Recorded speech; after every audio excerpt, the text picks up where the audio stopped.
So, the Terror returns. Now, the Terror, of course, was the episode about the ship called the Terror. Well, there were two ships, actually, but it was based on a true story about a failed mission to find a north pathway.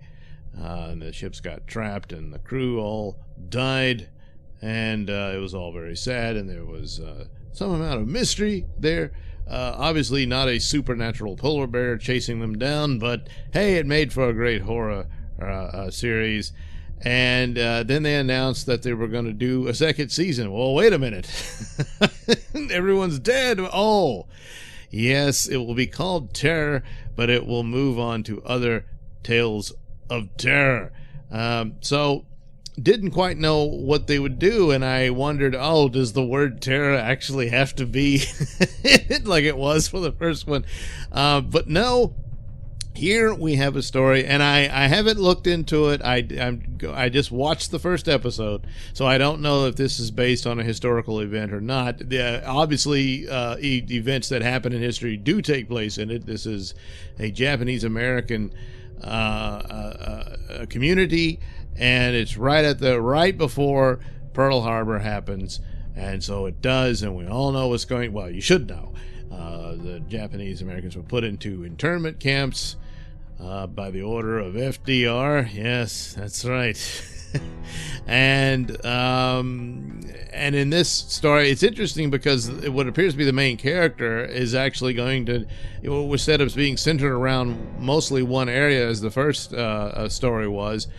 Here, he's going to go off and fight in the war, and a lot of Japanese Americans did that. They wanted to prove that they're Americans too, and they would fight for this country. And there's even a scene where the guy's father, his father's being carted off, and they apparently were more distrustful of people who were immigrants rather than people who were native born, as the main character is. And his father flat out tells him, fight for your country, prove to them you're a patriot, And a lot of this would happen. Of course, they didn't put them in the Pacific Theater. They sent Japanese American soldiers to fight in Europe against the Nazis, which they did. And so we'll see some of that, from what I could tell from the previews of upcoming episodes, that he will do this. Now, so that's in the background, really, for the story, but this group of characters are apparently cursed, and the opening scene is this really horrific scene, actually, of a woman committing suicide. But the way she's walking, and she's kind of stumbling, and there's kind of weird, sickening cracks and whatnot in her, as if she's not in control of herself. And from what I got from it, that she's not. She's possessed by some sort of demonic entity that forces her to kill herself by taking a long pin out of her hair and jamming it into her ear, which is, just really terrible. And so they're all cursed, and there's some thing of secrets and something that followed them from the motherland of Japan to America, and no matter where they go, they will be pursued by this entity, apparently. Meanwhile, there's another supernatural creature here that, just looks like a woman, apparently working at a brothel. And our main character goes, and she says, well, I can tell your fortune. And it's this old technique of you fix tea or coffee, I think, or whichever.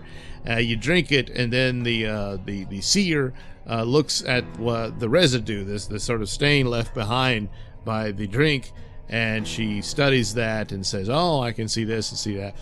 And so his deal is that he had a relationship with a woman who's not Japanese, and of course in those days interracial relationships were illegal, and so they're kind of in a bit of a bind, because guess what? Yes, she's pregnant, so they look for a means by which she can abort the child, but she hasn't yet. And then the seer says, you can still have this life, you can be with her, and you can have this child. And he tries to pursue this, but the woman's like, are you nuts? We can't do that. And he's sort of left like that. And then, of course, Pearl Harbor happens. His father is, I guess you could say arrested. They never really said what it was. They just, you're going to the internment camp. So they round up the men, and I'm sure we'll see internment camps as being part of the locale where this series will unfold, while he goes and fights the war, is how I'm assuming it's going to happen. George Takei plays an old man because, well, he is an old man, but he's in there. And the interesting thing about George Takei is that he actually was in an internment camp when he was a child. Yeah, he knows how to play that character. And so the significance of which is not lost there.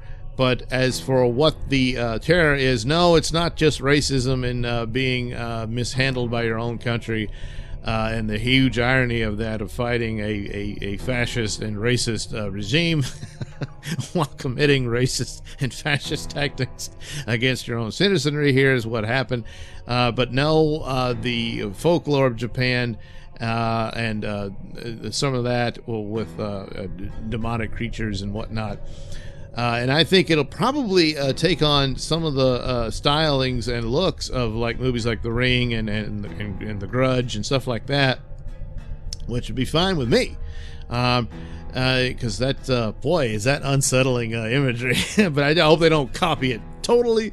But I'm not completely sold on the series, but I'm not turned away by it. It's not a first episode that completely hooked me in, but there's some mysterious things going on here, and I don't know, and I kind of wonder, why are they cursed, and why, and unless I missed it, that there's something they have to be redeemed for, or try to, or what have you, I don't know. One of the other guys, he gets blinded in this. And then there's this a white guy that that his father was in business with, more or less, and it's fisherman, and he gets screwed over one way or another. He blames it on the Japanese guys, and he heads over there to burn their boat down, and yet some spirit prevents him from doing it. So I don't know. It's like the spirit, look, I can torture these guys, but you can't. I don't know. But I guess as the story unfolds, we'll see. So, again, I keep repeating this in a lot of reviews I do, that I've been spoiled by the likes of Breaking Bad, where that first episode had me hooked and I was in, and that was it. I rarely see that again in other episodes. So this one's like, oh man, I got to see what happens next. I'm curious, of course, and I will watch the next episode. But I can't say that it hooked me in completely, but that could change over time. So no, it's not a great first episode, but it wasn't bad, and a lot of it was actually pretty good. And the production work and the look of it and the stylings and everything looked pretty cool. And so it looks like they may have another winner on their hands, like they did with the last one.